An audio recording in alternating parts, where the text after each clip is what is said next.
पुस्तक मन स्थिति से परिस्थितियों का निर्माण। लेखक वेदमूर्ति तपोनिष्ठ पंडित श्री राम शर्मा आचार्य जी। प्रकृति ने प्राणी को अनेकानेक उपहार दिए हैं, पर साथ ही उनकी निजी विवेक बुद्धि को परखने के लिए एक करारा व्यंग्य भी किया है कि उसकी ज्ञान चेतना प्रायः बहिर्मुखी रहती है। भीतर घुसकर अंतःसत्ता को समझना और उसके सहारे प्रगति के उच्च स्तर पर जा पहुंचना बहुधा संभव ही नहीं हो पाता। आंखें बाहर के दृश्य देखती हैं, पर उनकी निज की स्थिति क्या है यह जान ही नहीं पाती। जीभ बाहरी वस्तुओं के स्वाद चखती है, पर उसके अपने जो बहुमूल्य स्रोत हैं उनका रासायनिक परीक्षण कर सकना उसके लिए संभव नहीं होता। यह स्थिति कान, नाक, उपस्थ, त्वचा आदि इंद्रियों की है। वे बाह्य संपर्क से उत्पन्न अनुभूतियों का रसास्वादन करती हैं, पर उन संवेदनाओं को मस्तिष्क तक पहुंचाने वाले ज्ञान तंतुओं में चलने वाली विद्युत धारा के बारे में तनिक भी जानकारी नहीं होती। काम क्रीड़ा में रस तो आता है, पर शरीर के अन्य अंगों के स्पर्श घर्षण में जो अनुभूति नहीं होती वह मात्र उपस्थ इंद्रिय से ही क्यों होती है। उस क्षेत्र की संरचना में विचित्र विशेषताओं का समावेश है। उसका आधार कारण क्या है यह कुछ भी समझ में नहीं आता। हमारी बुद्धि संसार की अनेकानेक जानकारियों से सुसज्जित बनती है। विभिन्न विषयों का लोगों का असीम ज्ञान होता है। किसी किसी की अध्ययनशीलता और ज्ञान संपदा को देखकर दांतों तले उंगली दबानी पड़ती है। फिर भी उन्हें अपनी आत्मसत्ता के बारे में, उसके स्तर के संबंध में, अपने लक्ष्य के संबंध में नहीं के बराबर ज्ञान होता है। यदि पुस्तकीय ज्ञान रहा भी तो उस पर निष्ठा तनिक भी नहीं होती। यदि रही होती तो वे जीवन संपदा की भी उसी तरह सुरक्षा नहीं करते जिस प्रकार समय अथवा धन के संबंध में बरतते हैं। विवेक की उच्च स्थिति में पहुंचकर हम अनुभव करते हैं कि आंखों से देखा और इंद्रियों से अनुभव किया जाता है वह सब कुछ जड़ निर्जीव है। निर्जीव पदार्थों में न कोई चेतना होती है और न संवेदना। वे चेतन की इच्छानुसार भले या बुरे प्रयोजनों के लिए प्रयुक्त किए जा सकते हैं। उस प्रयोग में यदि कुछ सुख दुख होता है, प्रिय अप्रिय लगता है, तो वह चेतन तत्व की अपनी निज की अनुभूति है। इसमें जमे पदार्थों को न तो दुख के लिए दोष दिया जा सकता है और न सुख के लिए श्रेय। मान्यता का स्तर भिन्न हो तो वह अनुभूति भी बदल जाएगी। जैसे हीरे के मूल्य से अपरिचित किसी आदिवासी को एक सेर गुड़ और हीरा सामने रखकर किसी एक को उठा लेने के लिए कहा जाए तो वह गुड़ उठा लेगा और हीरे की ओर मुंह करके भी न देखेगा। किसी छोटे बालक को 1000 रुपए के नोट का बंडल अथवा खिलौने के पिटारे में से एक को लेने के लिए कहा जाए तो वह नोटों की उपेक्षा करके खिलौने चाव पूर्वक उठा लेगा। हीरे अथवा नोटों का मूल्य जिसे मालूम है वही उन्हें पसंद करेगा और गुड़ तथा खिलौनों को तुच्छ समझकर उपेक्षा करेगा। ठीक यही बात वहाँ लागू होती है जहाँ बाह्य जगत में बिखरे हुए धन संपत्ति समझे जाने वाले निर्जीव पदार्थों की तुलना आंतरिक वृत्तियों एवं प्रवृत्तियों से की जाती है। निसंदेह वृत्तियां ही प्रधान है। उन्हीं के स्तर पर वस्तुओं, व्यक्तियों और परिस्थितियों का मूल्यांकन किया जाता है और तद अनुरूप ही प्रिय अप्रिय का, लाभ हानि का, सुख दुख का अनुमान लगाया जाता है। दृष्टिकोण का स्तर बदलते ही मान्यताओं और अनुभूतियों में जमीन आसमान जैसा अंतर आ जाता है। एक व्यक्ति जिन पदार्थों एवं परिस्थितियों के लिए लालायित फिरता है, दूसरा उन्हें निरर्थक एवं अनर्थकारी मानकर ठोकर लगाते हुए संकोच नहीं करता है। वस्तुएं दोनों के लिए एक जैसी हैं। उनकी स्थिति में कोई अंतर नहीं आया, पर एक ने उन्हें प्राणप्रिय माना, दूसरे ने उन्हें घृणापूर्वक ठुकरा दिया। यह अंतः स्थिति की भिन्नता का ही चमत्कार है। कितने ही लोग नशा, व्यभिचार, जुआ, व्यसन, विनोद के प्रसंगों में अतीव आनंद अनुभव करते हैं और उनके लिए जान देते हैं, पर दूसरों के सामने इतने उपयोगी काम होते हैं कि इनकी ओर आंख उठाकर भी नहीं देखते। यह भिन्नता आंतरिक स्थिति के अंतर पर निर्भर करती है। वस्तुतः सुख दुख के उत्थान पतन के समस्त आधार अपने ही भीतर निर्भर रहते हैं। बाहर तो उनकी प्रतिक्रिया मात्र दृष्टिगोचर होती है। आंखों की पुतली का मूल्य सूर्य चंद्रमा से, संसार के समस्त दृश्य पदार्थों से अधिक है। यदि पुतली का तिल खराब हो जाए तो समस्त संसार में अंधकार हो जाएगा। भगवान की दुनिया में दृश्य पदार्थ अपने स्थान पर बने रह सकते हैं, पर मनुष्य की अपनी भी एक दुनिया है और उसके समस्त दृश्य आंख की पुतली पर आश्रित हैं। कान की झिल्ली खराब हो जाने पर संसार के समस्त स्वर शब्दों का अंत हो जाता है। भगवान की दुनिया में शब्द स्वर बने रह सकते हैं, इससे क्या। बहरापन छा जाने पर मनुष्य को अपनी दुनिया में तो निस्तब्धता ही हो जाएगी। अपना दिमाग खराब हो जाने पर संसार में सर्वत्र अव्यवस्था दिखाई पड़ेगी।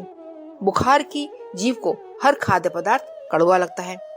पीलिया रोग में आंखें भी पीली हो जाती हैं और हर पदार्थ पीला दिखाई देने लगता है। इन तथ्यों से स्पष्ट है कि मनुष्य की भीतरी स्थिति ही प्रधान है। उसी के आधार पर बाह्य जगत की सामान्य स्वाभाविक स्थिति हमें प्रिय अथवा अप्रिय लगती है और सुख दुख का अनुभव चक्र घूमता है। यदि ऐसा न होता तो धन कुबेर दिन रात चिंताओं की आग में जलते और निर्धन संत आनंद का अनुदान बांटते बिखेरते सुख शांति के भंडार से भरे पूरे दिखाई न पड़ते। जितनी गंभीरता पूर्वक विचार किया जाता है उतना ही यह तथ्य स्पष्ट होता चला जाता है कि व्यक्तित्व की मौलिक विशेषताओं के बीज अंतर जगत में दबे पड़े हैं। उनमें से जिन बीजों को विकसित होने का अवसर मिल जाता है वे सघन वृक्ष बनकर फलते फूलते हैं और उन्हीं के अनुरूप बाह्य जीवन का स्वरूप दृष्टिगोचर होता है। दुष्प्रवृत्तियां उगकर खड़ी हो जाएं तो कंटीले झाड़ झंखाड़ों से भरा हुआ उलझा और अनगढ़ कुरूप जीवन सामने आता है। अपने को त्रास देता है और दूसरों को सड़ी दुर्गंध जैसा घिनौना लगता है। यदि सत प्रवृत्तियां पनप जाएं तो सुसंस्कृत समुन्नत और शोभा सौंदर्य युक्त स्थिति बनती है। स्वर्गीय अनुभूतियों से अपना अंतःकरण भरा रहता है और दूसरे जो भी संपर्क में आते हैं वे भी उस सुरम्य उद्यान का आनंद लेते और मोद मनाते हैं। संसार का सुस्थिर सनातन शाश्वत नियम यह है कि व्यक्ति का स्तर अपने स्तर की ओर आकर्षित होता है और आकर्षित करता है। चुंबक लोहे के टुकड़ों को अपनी ओर खींचता है और लोहा चूर्ण चुंबक की ओर दौड़ता है। चोरों के पास चोर, जुआरियों के पास जुआरी, नशेबाजों के पास नशेबाज ढूंढते टटोलते जा पहुंचते हैं और परस्पर घुल मिलकर अपने ढंग का ताना बाना बुनते हैं। ठीक यही बात साधु सज्जन सद्गुणी लोगों के संबंध में लागू होती है। उनके भी सत्संग जुड़ते और जमातें बनती हैं और सद उद्देश्य पूरा करने वाली योजनाओं को कार्यान्वित करने के प्रयास चलते हैं। उस समूह में भी सहयोगियों की संख्या बढ़ती ही जाती है। दूसरी ओर चोर दुराचारियों के गिरोह भी बढ़ते और मजबूत होते जाते हैं। यह समान स्तर के लोगों का समान स्तर वालों के साथ जुड़ते घुलते जाने के सिद्धांत का प्रत्यक्ष प्रमाण है। धातुओं की खदानें क्रमशः बढ़ती ही जाती हैं। इसका कारण यह है कि जहाँ जितनी धातु जमा होती है वहाँ उस स्तर का उतना ही चुंबकत्व बढ़ता है और वह अपने सजातीय धातु कणों को दूर दूर तक धूलि में पड़े बिखरे होने पर भी प्रभावित करता है। उस आकर्षण से वे खींचते चले आते हैं और जहाँ धातु की खदान थी वहाँ इकट्ठे होते रहते हैं। खदानें इसी आधार पर दिन दिन विस्तृत होती रहती हैं। यह सिद्धांत मनुष्यों पर भी लागू होता है। उनका आंतरिक चुंबकत्व सजातियों को अपनी ओर खींचता रहता है और तरह तरह के समूह बनते रहते हैं। अपने गुण कर्म स्वभाव के अनुरूप जिस स्तर का व्यक्तित्व विनिर्मित होता है उसी प्रकार के व्यक्ति घनिष्ठ बनते चले जाते हैं और फिर उनके संयोग में जो प्रतिक्रिया होनी चाहिए वह होती है। दुष्ट दुर्जनों के मिलने पर एक प्रकार की हलचलें उत्पन्न होती हैं और नहीं सज्जनों का सद्भाव संपन्न आदान प्रदान चल पड़ता है। देखने में यह दोनों परिस्थितियां एक दूसरे से भिन्न हैं और ईश्वरीय कोष अथवा अनुग्रह का परिचय देती हैं, तो भी वे एक ही क्रम व्यवस्था के कारण उत्पन्न हो रही होती हैं। अपना दूषित व्यक्तित्व दूसरे दुर्जनों को एकत्रित कर रहा होता है अथवा अपनी सज्जनता दूसरे सज्जनों को आमंत्रित करने में जुटी होती है। एक स्थिति में विग्रह और अनाचार उत्पन्न होता है, दूसरी में स्नेह सहयोग की वर्षा होती है। यह भिन्नताएं अपनी भीतरी स्थिति की ही प्रतिध्वनियां प्रतिच्छाया है। मालूम ऐसी होती है मानो कहीं बाहर से वे अप्रत्याशित रूप से आधम की है। हर मनुष्य के अंदर कुछ न कुछ अच्छाई और कुछ न कुछ बुराई पाई जाएगी। उनमें से जिस भी अंश का हम स्पर्श करेंगे वही अपने लिए फलप्रद बन जाएगी। गाय दूध भी देती है और गोबर भी। अपनी रुचि जिसमें होगी वह खोजा जाएगा और वही मिलेगा। बगीचे में फूल भी रहते हैं और गंदगी भी। भौरे फूलों का आनंद लेते हैं, गुबरीले कीड़ों को सारे उद्यान में गंदगी के ही ढेर लगे मिलते हैं। अपनी रुचि के अनुरूप हम किसी भी व्यक्ति के दुर्गुणों और सद्गुणों के संपर्क में आते हैं और उसी के संपर्क की प्रतिक्रिया अनुभव करते हैं। हरा चश्मा पहन लेने पर वस्तु हरे रंग की दिखती है, पर उसे बदलकर लाल रंग का पहन ले तो सब कुछ लाल रंग का दिखाई पड़ने लगेगा। चश्मे की तरह ही दृष्टिकोण का प्रभाव होता है। संत सज्जन इस संसार को विराट ब्रह्म के रूप में देखते हैं और सिया राम मैं सब जग जानी की भावना से लोक मंगल में निरत रहते हैं। इसके विपरीत दोष दृष्टि भरी रहने से यह विश्व भवसागर दिखाई पड़ता है और सर्वत्र पाप अनाचार की असुरता आदि व्याधि की बहुलता ही दिखाई पड़ती है। स्वर्ग किसी स्थान विशेष का नाम नहीं है, किसी लोक विशेष में वैसी इमारतें या परिस्थितियां नहीं है जैसे कि स्वर्ग का वर्णन करते हुए कथा पुराणों में बताई गई हैं। न किसी ग्रह नक्षत्र में वैसा नरक है जैसा यमदूतों द्वारा उत्पीड़न दिए जाने की कथा विवरणों में बताया जाता है। इन दोनों का अस्तित्व इसी लोक में है और हर व्यक्ति के दाएं बाएं साथ साथ चलता है। जब चिंतन की धारा उत्कृष्ट और क्रिया प्रतिक्रिया आदर्श होती है तो अंतःकरण में अपार संतोष और आनंद भरा रहता है। कस्तूरी के हिरण को अपनी नाभि की महक से दशों दिशाएं सुगंधित दिखती हैं। यही स्वर्ग है। दर्पण में अपना ही प्रतिबिंब दिखता है। अपनी सज्जनता बाहर के लोगों की श्रद्धा, सहानुभूति एवं सहायक योगदान लेकर वापस लौटती है। ऐसे व्यक्ति घटिया व्यक्तियों, वस्तुओं तथा परिस्थितियों के बीच भी उल्लास भरा वातावरण विनिर्मित कर लेते हैं। यही स्वर्ग का सृजन हुआ।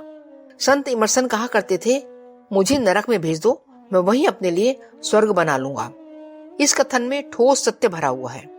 सज्जन अपनी प्रखर उत्कृष्टता के सहारे संपर्क में आने वाले हर जड़ चेतन को अपने अनुरूप बहुत कुछ बदल लेते हैं।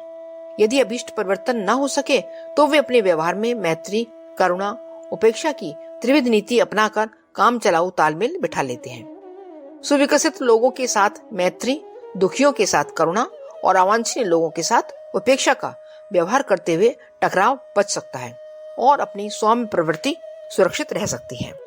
ठीक इसी प्रकार नरक का सृजन है। दुर्बुद्धि वाले मनुष्य अपनी दूषित दृष्टि और दुष्प्रवृत्तियों के कारण अच्छे वातावरण के बीच भी विक्षोभ उत्पन्न करते हैं। तंग करने पर भोली गाय भी लात मारती है। अनुचित छेड़खानी करने पर सरल लोगों को भी क्रोध आता है और वे भी कठोरता बरतने पर उतारू हो जाते हैं। अपने से अधिक संपन्न लोगों के साथ तुलना करने पर दरिद्रता लदी दिखेगी और दुर्भाग्य का दुख होगा।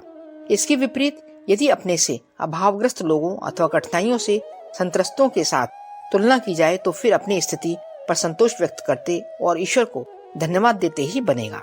दरिद्रता और संपन्नता स्वयं में कुछ भी नहीं, वे सापेक्ष हैं। ऊंची स्थिति से तुलना करते हुए हम दरिद्र बन जाते हैं और गृह स्थिति के मुकाबले में संपन्न लगते हैं। इस तुलना मापदंड में थोड़ा हेरफेर करके कोई भी दरिद्र अपने को संपन्न और कोई भी संपन्न अपने को दरिद्र अनुभव कर सकता है। परिस्थितियां नहीं, मन स्थिति ही हमें नरक में डुबोती हैं और स्वर्ग के शिखर पर चढ़ाती हैं।